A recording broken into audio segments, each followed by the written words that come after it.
Quelque chose brûle en Iran ce soir, et personne n'en revendique la responsabilité. Et ce silence, cette absence complète et totale d'explication, peu importe d'où elle pourrait venir, est en soi l'élément d'information le plus important disponible sur ce qui se passe réellement à l'intérieur de la République islamique en ce moment. Un vaste complexe est englouti par les flammes à Téhéran. Une épaisse fumée noire est visible à des kilomètres. Plusieurs explosions ont été signalées simultanément à Keshem, l'un des endroits les plus sensibles sur le plan stratégique de toute la côte sud de l'Iran.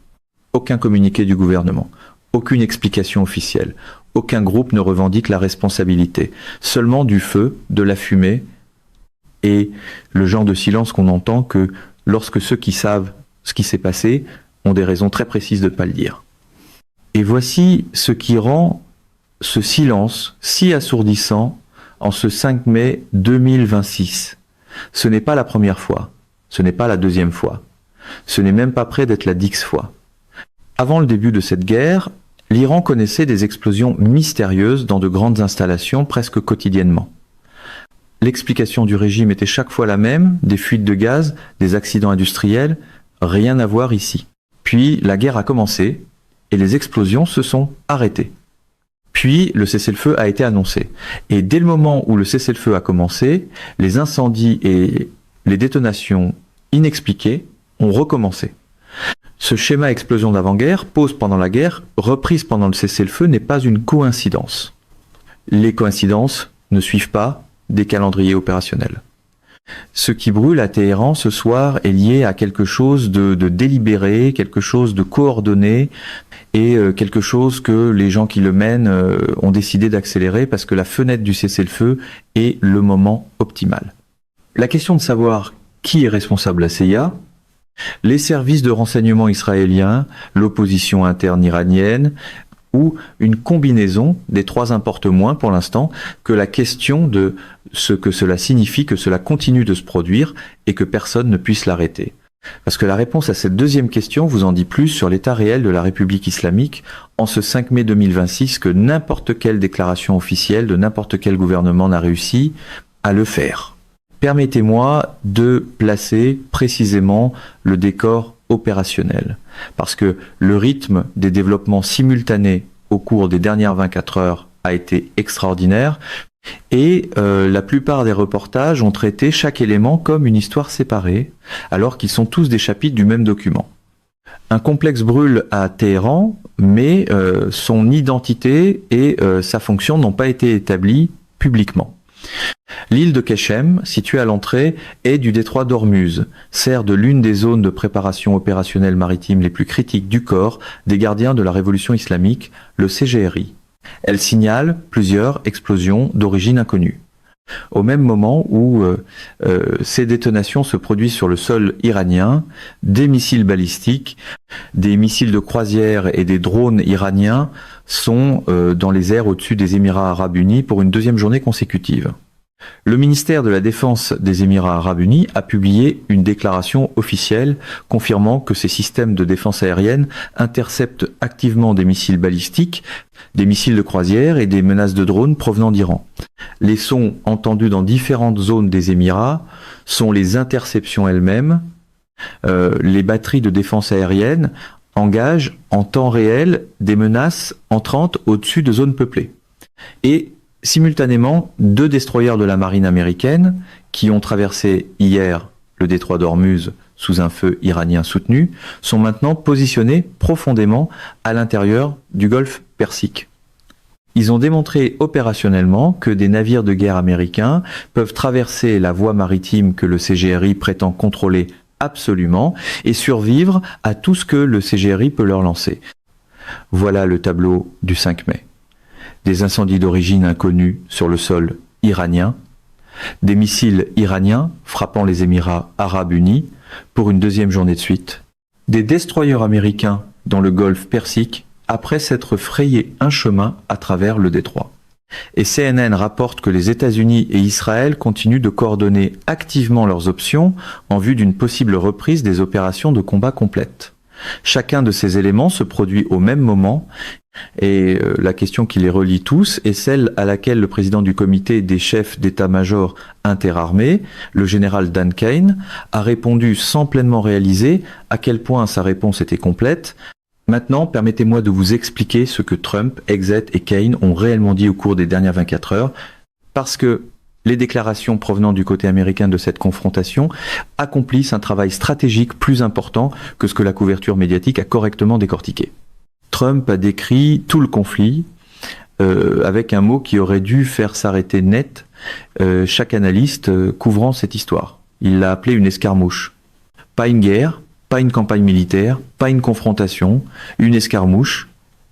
Et il a ensuite expliqué la logique derrière ce cadrage en des termes à la fois exacts et stratégiquement dévastateurs pour ce qui reste de la prétention du CGRI à la pertinence militaire. Il a dit que l'Iran n'a aucune chance. Ils n'en ont jamais eu. Ils le savent, ils me l'expriment quand je leur parle. Puis vient la phrase qui saisit toute l'architecture psychologique du moment actuel avec une précision qu'aucun communiqué diplomatique n'a égalée. Ensuite, ils passent à la télévision et disent à quel point ils se débrouillent bien. Lisez cette séquence attentivement. Les dirigeants iraniens disent en privé au président américain qu'ils n'ont aucune chance. Puis ils sortent de la pièce où cette conversation a eu lieu, quelle qu'elle soit, et disent à leur public national et aux médias internationaux qu'ils gagnent, qu'ils sont prêts, que les portes de l'enfer sont ouvertes, que des mesures surprises dépassant l'imagination de l'ennemi sont en préparation. L'écart entre ce qu'ils disent à Trump en privé et ce qu'ils disent publiquement aux caméras n'est pas de l'hypocrisie au sens politique ordinaire. C'est l'écart entre une organisation qui gère sa survie interne et une organisation qui gère sa dissuasion externe. Et Trump vient de dire publiquement au monde que la conversation privée contredit la version publique. Cette divulgation n'est pas accidentelle. C'est un message à chaque commandant iranien qui a cru à la version publique. L'évaluation militaire de Trump sur ce que l'opération Epic Fury a réellement accompli mérite l'attention directe qu'elle n'a pas reçue de la couverture médiatique, qu'il a traitée comme une formule familière. Plus de marines totalement anéanties. Plus de forces aériennes totalement anéanties. Plus de capacités anti-aériennes totalement anéanties. Plus de radars, plus de dirigeants. Ce ne sont pas des fioritures rhétoriques d'un président qui utilise l'hyperbole par réflexe, ce sont des évaluations opérationnelles qui correspondent à ce que le bilan observable de ce conflit a produit. La marine du CGRI a perdu plus de 120 navires depuis le 28 février.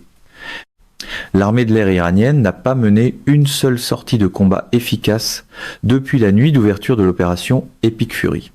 Cette nuit-là, les systèmes de guerre électroniques américains et israéliens, puis les vagues de frappe soutenues qui ont suivi, ont démantelé l'architecture de commandement et de contrôle qui aurait coordonné les opérations aériennes. Les réseaux de missiles solaires, les systèmes Bavar 373, les batteries S-300 que l'Iran avait acquises à coût énorme comme couche principale de défense aérienne, ont fait partie des premières cibles détruites dans les premières heures de la campagne. Précisément parce que leur élimination était la condition préalable à tout ce qui a suivi. Et la structure de direction, le guide suprême, tué dans la première semaine, le commandant de la marine du CGRI tué le 30 mars sans successeur confirmé, le président civil qui apprend les opérations de sa propre armée par les nouvelles n'est pas une hiérarchie de commandement fonctionnel. C'est une collection de nœuds déconnectés qui tente de produire une action coordonnée sans la connectivité que la coordination exige. Quand Trump appelle cela une escarmouche, ce n'est pas une sous-estimation. C'est une caractérisation précise de ce qui se produit lorsque la force militaire la plus puissante de l'histoire du monde applique 64 jours de pression opérationnelle soutenue à une force qui ne possède aucun des éléments énumérés par Trump. La déclaration du secrétaire à la défense Pete Exet sur le Project Freedom est le résumé opérationnel qui traduit tout ce que Trump a dit en conséquence pratique au niveau de la voie maritime. Il a dit clairement, ce qu'il démontre avec le Project Freedom, c'est que l'Iran ne contrôle pas le détroit Il a noté que l'Iran est embarrassé par le fait que le blocus américain tient et que les navires américains peuvent traverser la voie maritime. Il a décrit la position stratégique que cela crée pour l'Iran avec la précision de quelqu'un qui a réfléchi soigneusement au dilemme que cela produit. L'Iran tient en otage le détroit en question et le monde entier sait qu'il fait. Les États-Unis sont prêts à l'ouvrir. Ce cadrage, aussi simple soit-il, est la communication diplomatique la plus efficace que le côté américain ait produite dans tout ce conflit. Il prend la fermeture d'Ormuz, l'arme que le CGRI a mis des décennies à construire et qu'il croyait capable de rendre toute escalade américaine trop coûteuse économiquement à soutenir et la recadre comme un fardeau plutôt qu'un atout. Le CGRI est celui qui maintient paralysé le transport maritime mondial. Les États-Unis sont ceux qui tentent d'ouvrir la voie maritime au commerce mondial. Chaque pays qui paie des prix de l'énergie élevés, chaque économie qui absorbe les coûts des perturbations d'approvisionnement, chaque gouvernement qui répond aux appels d'industrie dont les chaînes d'approvisionnement dépendent du transit par le Golfe Persique, regarde maintenant ce cadrage et fait son propre calcul sur qui il veut voir l'emporter dans cette confrontation. La réponse que ce calcul produit à Tokyo, à Séoul, à Bruxelles et à New Delhi n'est pas celle que les planificateurs stratégiques du CGRI avaient présumée lorsqu'ils ont conçu la doctrine de fermeture d'Ormuz. L'évaluation du général Kane sur l'état opérationnel actuel du CGRI est la déclaration la plus cliniquement précise sortie des communications publiques de l'armée américaine depuis des semaines. Elle mérite d'être lue avec l'attention qu'on accorde à un document de source primaire, plutôt qu'au traitement de brefs extraits qu'elle a reçus dans la plupart des reportages. Il a décrit les attaques iraniennes actuelles comme un feu de harcèlement de faible intensité. Il a dit que l'Iran donne l'impression de s'accrocher à n'importe quoi, d'essayer de faire quelque chose sur le flanc sud.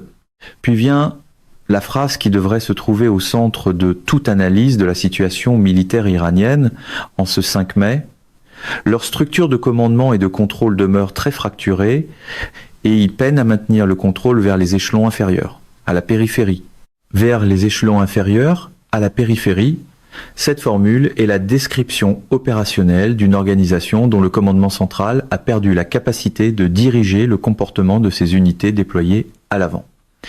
Les unités à la périphérie du réseau ne reçoivent pas de directives cohérentes venues d'en haut. Ce sont les commandants de petites embarcations dans le détroit, les opérateurs de batteries de missiles le long de la côte sud et les contrôleurs des SAM de drones sur des sites de lancement dispersés.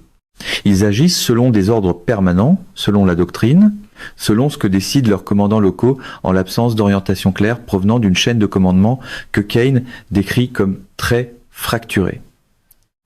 Cette condition est celle d'unités avancées autonomes qui agissent sans direction centrale cohérente. Dans un tel environnement, la mauvaise action d'une seule unité peut déclencher des conséquences que le centre fracturé ne peut ni gérer ni inverser.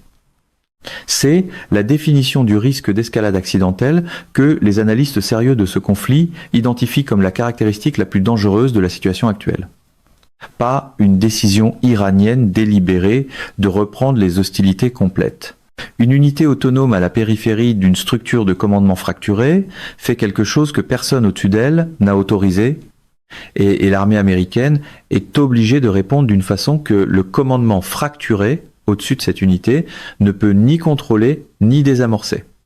Maintenant, permettez-moi de vous amener à l'intérieur des explosions parce que les incendies à Téhéran et les explosions à Keshem méritent une attention analytique plus grande que la question de savoir qui les a causés, une question qui pourrait ne jamais recevoir de réponse définitive publiquement. La question la plus importante est ce que leur survenue, dans le contexte précis de la fenêtre de cessez-le-feu actuelle, révèle sur l'état du conflit sous la surface de la voie diplomatique officielle. Avant le 28 février, l'Iran connaissait des explosions mystérieuses dans de grandes installations avec une régularité qui rendait structurellement invraisemblables les explications de fuites de gaz. Raffineries, installations militaires, complexes industriels. Le schéma était trop constant est trop spécifiquement ciblée pour être expliquée par des défaillances d'entretien des infrastructures dans un pays sous sanctions, dont la base industrielle a été progressivement privée des pièces de rechange et de l'expertise en ingénierie nécessaires pour la maintenir en sécurité. Ces explosions était l'expression en surface d'une campagne de pression clandestine opérant sous le seuil de l'action militaire reconnue. Lorsque l'opération Epic Fury a été lancée, la campagne militaire reconnue a commencé, et la campagne clandestine s'est arrêtée ou a été absorbée dans le tableau opérationnel plus large. Lorsque le cessez-le-feu a été annoncé les 7 et 8 avril, les opérations militaires reconnues se sont arrêtées, et en quelques jours, les explosions inexpliquées ont recommencé. Cette reprise n'est pas une coïncidence.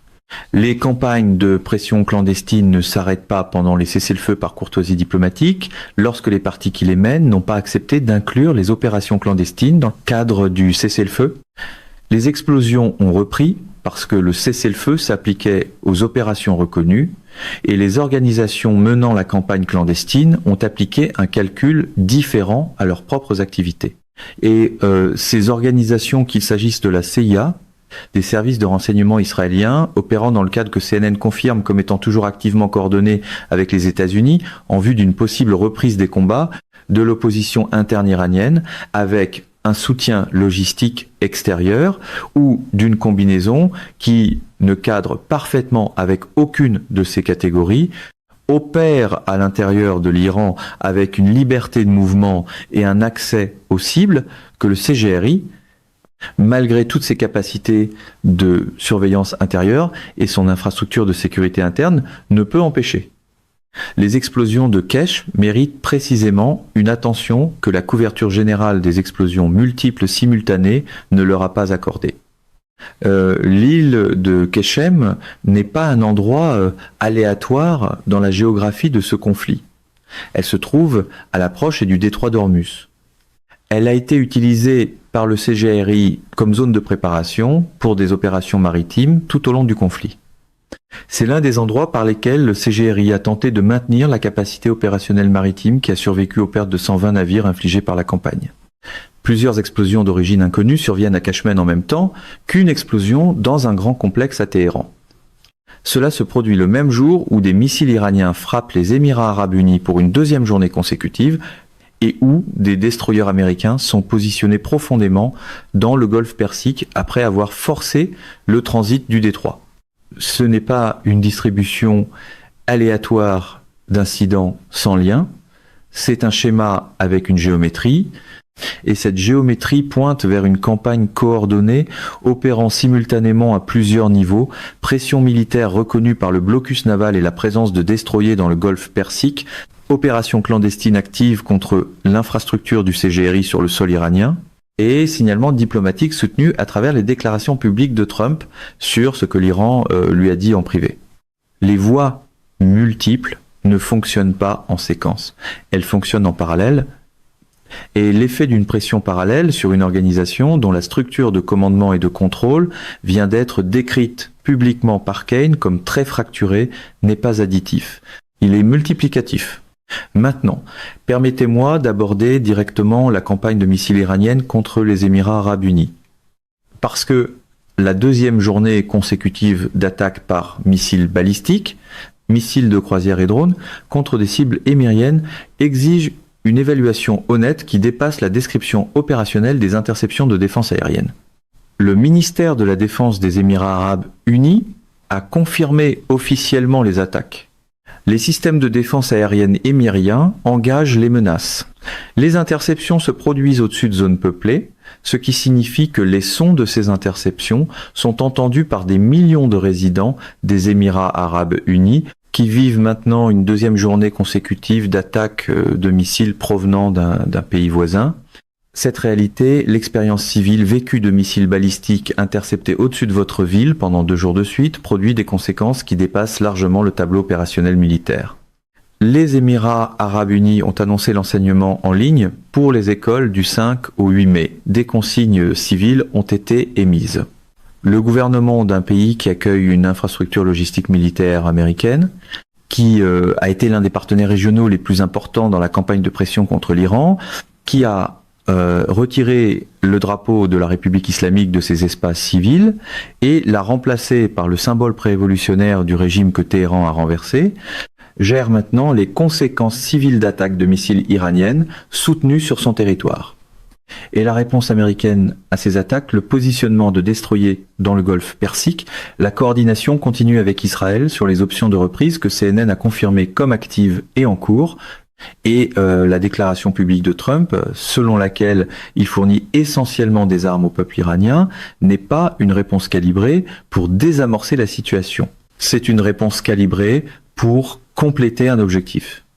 Les commentaires de Trump sur l'armement du peuple iranien représentent l'élargissement le plus significatif du cadre conceptuel du conflit depuis l'annonce du blocus.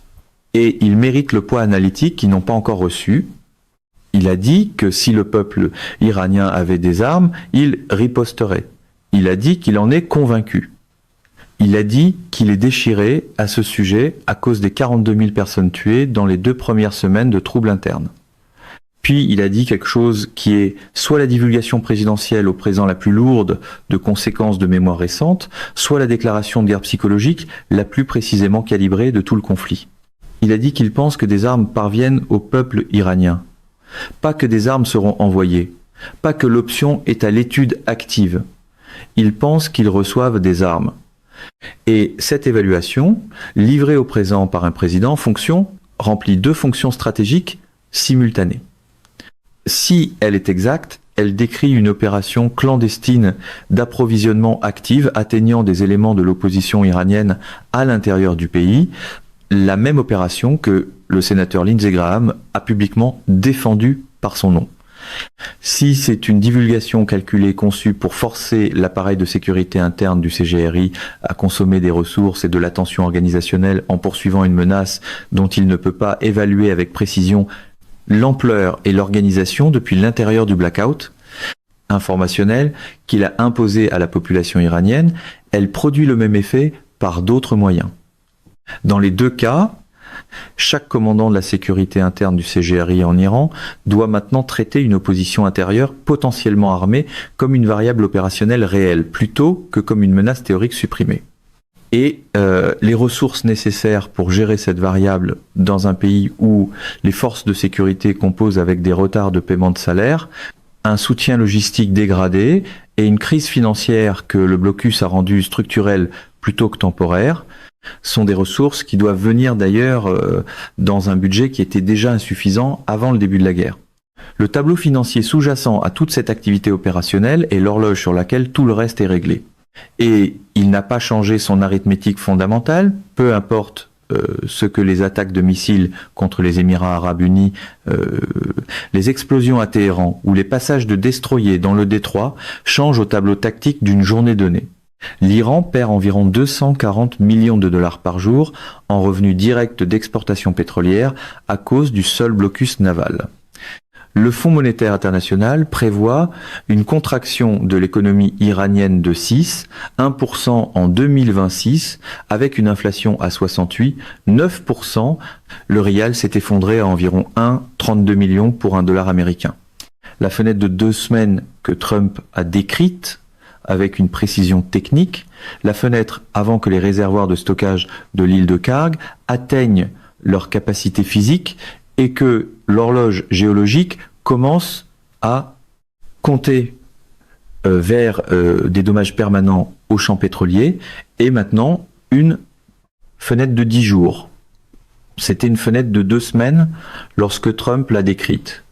Des jours ont passé, les réservoirs sont plus près de leur capacité aujourd'hui qu'ils ne l'étaient lorsqu'il a parlé, et une fois que ces puits seront fermés, une fois que la dynamique de pression des réservoirs produira les dommages souterrains que Trump a décrits dans son entrevue, comme capable de détruire de façon permanente 60 à 70% du potentiel de récupération, aucun accord conclu après ce point ne pourra annuler ce que la physique de la fermeture aura déjà fait à la capacité économique à long terme de l'Iran.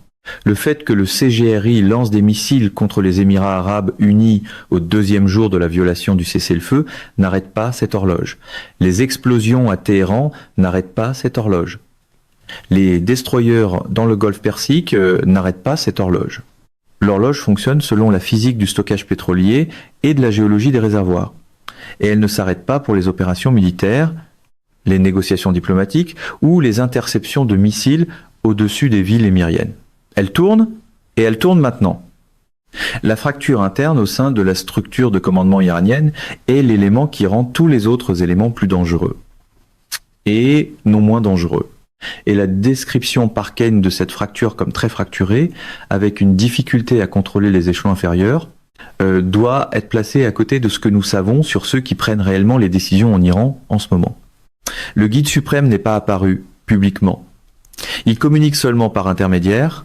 Le président civil ne savait rien de la première vague de frappe contre les Émirats arabes unis et a qualifié la stratégie du CGRI de folie lorsqu'il l'a appris.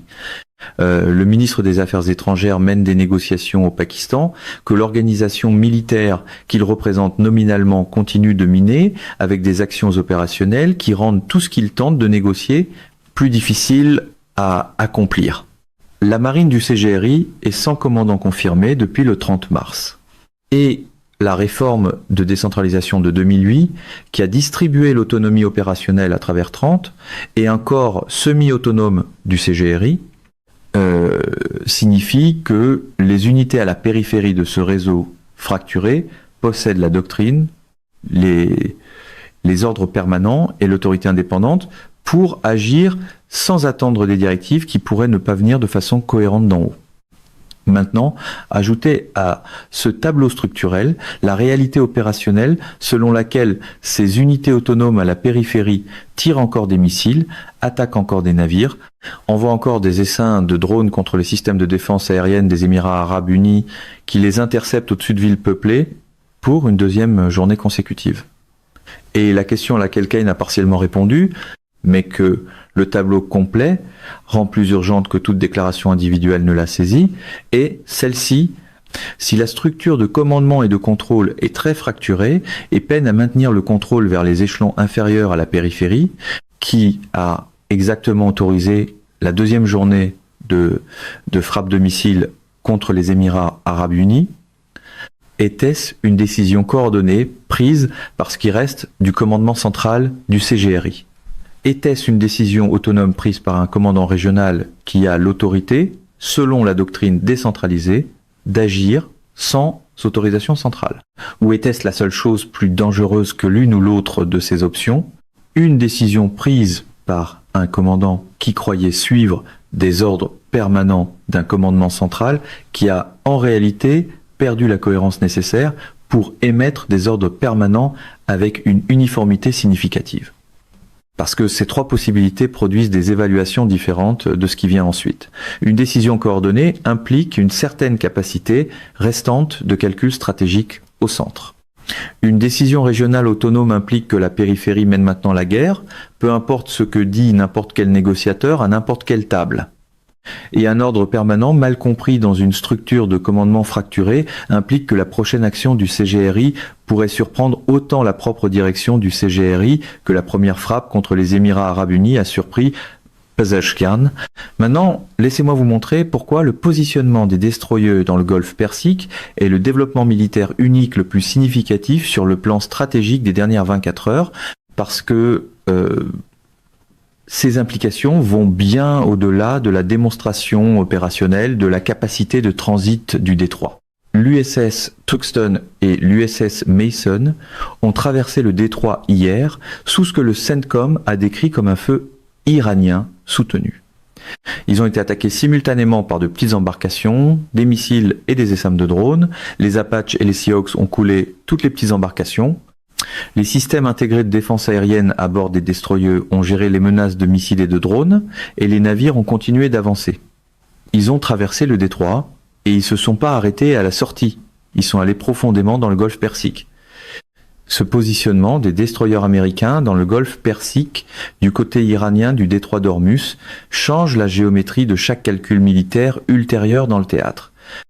Cela signifie que la puissance de feu naval américaine se trouve maintenant des deux côtés de la voie maritime simultanément. Les groupes aéronavals et l'architecture navale plus large sont positionnés dans la mer d'Arabie et le golfe d'Oman à l'est et au sud. Les destroyers sont maintenant positionnés dans le golfe Persique à l'ouest et au nord. Toute opération navale du CGRI tentant d'utiliser le détroit comme zone de préparation doit maintenant tenir compte de la possibilité d'un engagement depuis plusieurs directions simultanément, plutôt que de la géométrie d'approche unique qui dominait les phases antérieures du conflit.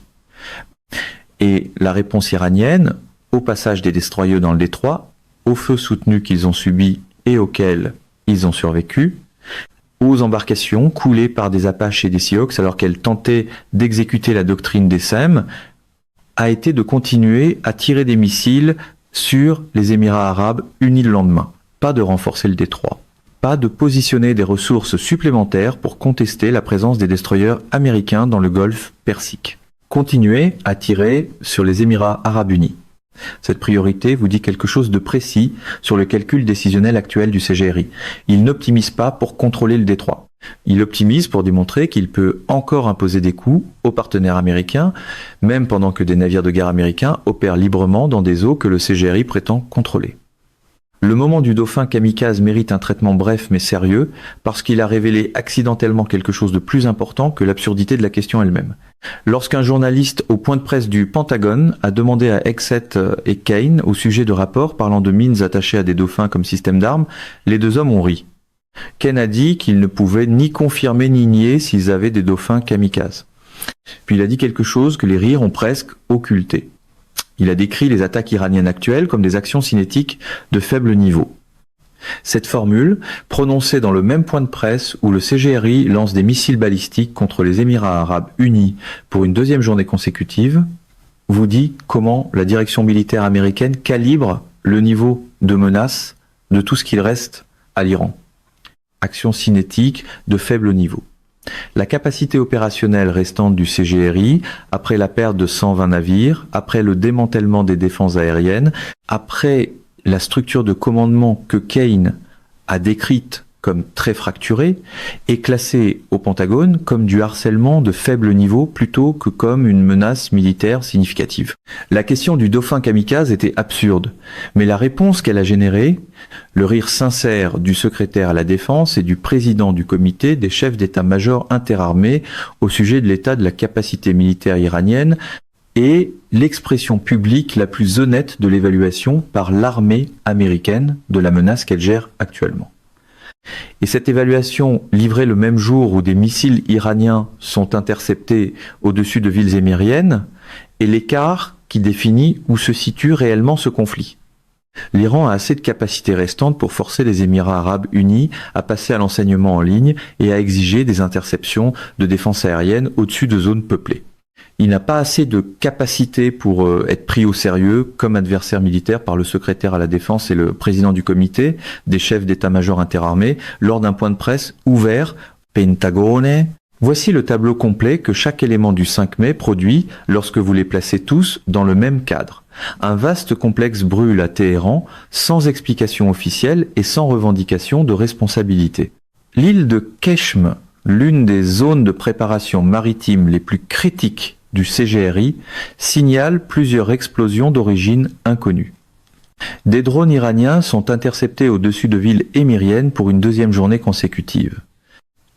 Le ministère de la Défense des Émirats arabes unis a confirmé publiquement les attaques et les interceptions en cours.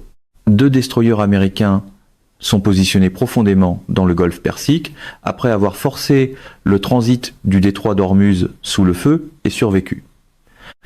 CNN a confirmé que les États-Unis et Israël coordonnent activement des options en vue d'une possible reprise des opérations de combat complètes. Trump a déclaré publiquement qu'il croit que des armes parviennent au peuple iranien, au présent. Le président du comité des chefs d'état-major interarmés a décrit la structure de commandement et de contrôle du CGRI comme très fracturée, avec une difficulté à contrôler les échelons inférieurs. Le secrétaire à la Défense a qualifié les attaques iraniennes actuelles de feu de harcèlement de faible intensité, tout en confirmant que le blocus américain tient et que les navires américains peuvent traverser le détroit. Et un président civil, dont l'armée attaque les Émirats arabes unis depuis 2 jours consécutifs sans le lui dire, a qualifié la stratégie de folie lorsqu'il l'a appris. Quelque part à l'intérieur de ce tableau, dans la structure de commandement fracturée, les unités autonomes à la périphérie, les incendies d'origine inconnue, les destroyers dans le golfe Persique et les missiles interceptés au-dessus des villes émiriennes. La décision sur ce qui se passera ensuite est en train d'être prise, pas dans les salles de négociation au Pakistan, pas dans les canaux diplomatiques discrets que les deux camps ne reconnaissent pas publiquement, dans le poste de pilotage d'un appareil dont personne ne revendique la propriété, au-dessus d'un bâtiment qui brûle encore à Téhéran, dans le poste de commandement d'un commandant régional du CGRI qui possède la doctrine et l'autorité d'agir sans attendre un commandement central que Ken vient de dire, au monde être très fracturé, et peiner à maintenir le contrôle. Dans le système de ciblage d'une arme qui se dirige vers une destination qui produira des conséquences que ni le commandement fracturé qui la peut être autorisé, ni le président civil qui la prendra au même cycle de nouvelles que tout le monde, ne pourront annuler une fois qu'elle sera arrivée. Les incendies brûlent, les missiles sont dans les airs, les destroyers sont à l'intérieur du golfe Persique, la coordination entre Washington et Tel Aviv est active et se poursuit, et l'horloge des réservoirs de stockage de l'île de Kharg s'est rapprochée de 10 jours de l'événement géologique qui rend la question à long terme sans pertinence, peu importe ce que n'importe quel négociateur accepte dans n'importe quelle ville au cours des 10 prochains jours. Qui est responsable des explosions à Téhéran et à Keshem? La réponse honnête, c'est que la question la plus importante n'est pas de savoir qui a causé les incendies. C'est de savoir ce que ces incendies, combinés à tout ce qui brûle autour d'eux, indiquent sur la proximité de la République islamique, avec le moment où le cessez-le-feu cessera d'être techniquement quelque chose pour devenir historiquement quelque chose. La réponse à cette question est visible dans la fumée au-dessus de Téhéran ce soir. Et personne, dans les bâtiments qui tiennent encore debout, ne dit ce que cela signifie. Mesdames et messieurs, notre émission d'aujourd'hui s'arrête ici. Nous vous invitons à partager votre avis personnel dans la section des commentaires ci-dessous. Perspective politique vous salue et vous donne rendez-vous très bientôt.